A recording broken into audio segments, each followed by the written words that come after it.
Nokia 3310 پیٹ میں doctor حیران رہ گئے۔ یورپی ملک کوسود میں ایک شخص کے پیٹ میں نوکیا 3310 موبائل دیکھ کر ڈاکٹر بھی حیران ہو گئے۔ یہ موبائل فون 4 دن سے اس شخص کے معدے میں موجود تھا اور یہ معلوم ہی نہیں ہو سکا کہ اس نے کب اور کیسے سے نگل لیا۔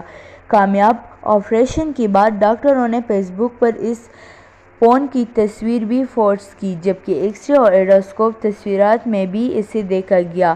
ڈاکٹروں نے اس موبائل فون کو معدے کو کاٹنے کے بغیر نکالنے میں کامیابی حاصل کی اور ڈاکٹروں کے مطابق اب اس شخص کی حالت بہتر ہے۔ اور اب بات کرتے ہیں بکری کے ساتھ سیلفی لینے کا شوق خاتون کو مہنگا پڑ گیا۔ خاتون سیلفی لینے کے چکر میں بکری کے غصے کا نشانہ بن گئی۔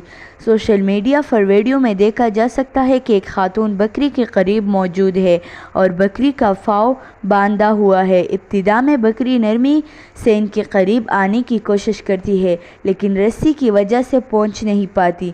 پھر وہ دوسری مرتبہ حملہ کرنے کے لیے بڑھتی ہے مگر ناکام رہتی ہے اور خاتون ہنستی رہتی ہے، لیکن تیسری مرتبہ بکری دور سے آتی ہے اور خاتون کو ٹکر مارنے میں کامیاب ہو جاتی ہے۔ سوشل میڈیا پر اب تک لاکھوں افراد اس ویڈیو کو دیکھ چکے ہیں۔ مزید ویڈیو دیکھنے کے لیے ہمارے چینل سبسکرائب کریں۔